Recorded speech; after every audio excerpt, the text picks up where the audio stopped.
Assalamualaikum warahmatullahi wabarakatuh.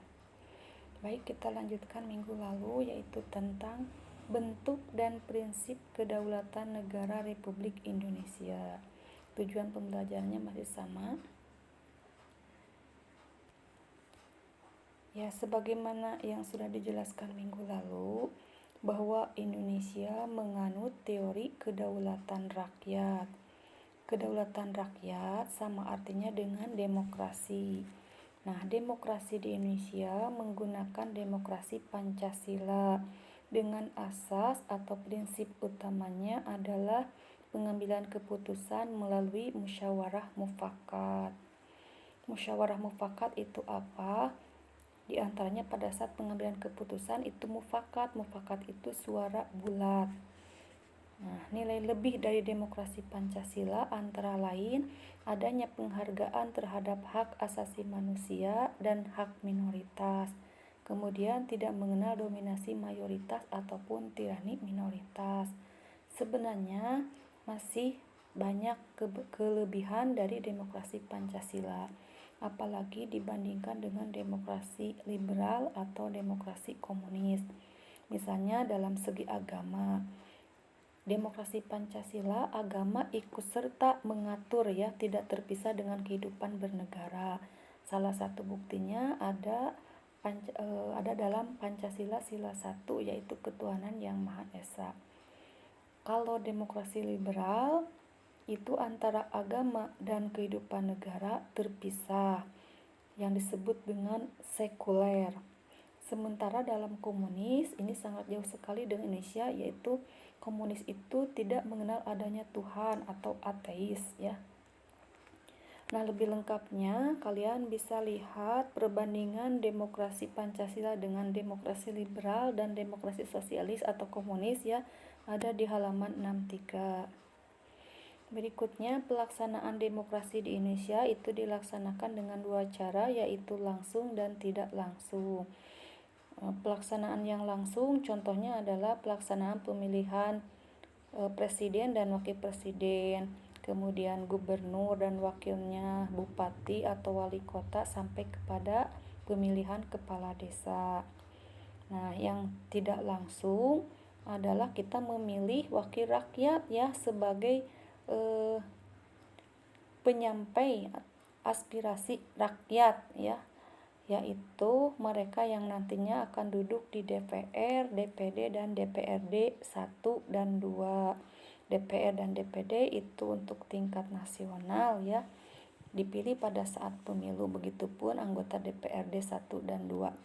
DPRD 1 untuk wilayah provinsi, DPRD 2 untuk tingkat DPRD 2 untuk tingkat kabupaten atau kota madya. Pada saat memilih harus hati-hati, kita harus mengenal calegnya supaya nanti betul-betul aspirasi kita tersampaikan, terwakili. Maksudnya apa yang kita percaya ya, caleg yang kita percaya bisa amanah. Pada saat pemilu kita menggunakan asas luber-jurdil, langsung, umum, bebas, rahasia, jujur, dan adil. Langsung artinya semua warga negara yang sudah berhak itu harus melakukan secara langsung, sekalipun sedang sakit. Saking harusnya langsung, petugasnya yang datang ke rumah sakit ataupun sudah tua renta ya, tidak boleh diwakilkan kepada anak cucunya. Kemudian umum itu berlaku untuk semua warga negara yang sudah memenuhi persyaratan. Salah satu syaratnya adalah sudah berusia 17 tahun atau sudah menikah. Jadi kalian ya, usia SMP Ibu rasa belum 17 ya, belum berhak untuk melaksanakan pemilu. Tapi pelaksanaannya bisa kalian lakukan misalnya di sekolah, memilih KM, memilih OSIS. Nah, kemudian berikutnya bebas pilihan kita berhak bebas menentukan pilihan tanpa dipaksa atau terpaksa ya. tanpa dipaksa oleh pihak manapun maksudnya. Kemudian berikutnya rahasia. Rahasia, pilihan kita itu berhak untuk tidak diketahui oleh orang lain, sekalipun oleh orang terdekat, misalnya istri oleh suaminya, anak oleh bapaknya atau oleh ibunya. Kita berhak untuk tidak memberitahu dan orang lain pun berhak untuk tidak mengetahuinya. Berikutnya jujur. Jujur itu adalah penyelenggara pemilu, aparat pemerintah, peserta pemilu, pengawas pemilu, pemantau pemilu, pemilih, ya, serta semua pihak yang terkait harus bersikap dan bertindak jujur sesuai dengan peraturan perundang-undangan. Nah, terakhir adil. Adil artinya semua pemilih dan peserta pemilu mendapatkan perlakuan yang sama serta bebas dari kecurangan pihak manapun. Nah, itu asas pemilu berdasarkan Undang-Undang Nomor 7 Tahun 2017 tentang pemilihan umum. Kemudian berikutnya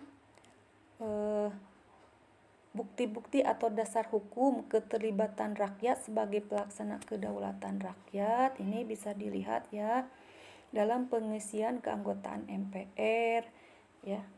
Ini ada di pasal 2 ayat 1 UUD 45. Pengisian anggota DPR pasal 19 ayat 1 UUD 45. Pengisian keanggotaan DPD pasal 22C ayat 1 UUD 45. Pemilihan presiden dan wakil presiden juga ada di pasal 6A ayat 1. Nah, kalau pemilihan kepala daerah dan wakil kepala daerah itu sudah dijabarkan ke dalam Undang-Undang Nomor 23 Tahun 2014. Lebih lengkapnya bisa kalian cocokkan ya dengan UUD 45. Demikian materi subpokok bahasan B sampai barusan, artinya Ibu sudah selesai ya. Jadi Ibu anggap sudah selesai materi subpokok bahasan B. Kalau belum puas dengan penjelasan Ibu barusan, silakan baca bukunya subpokok bahasan B bab 3.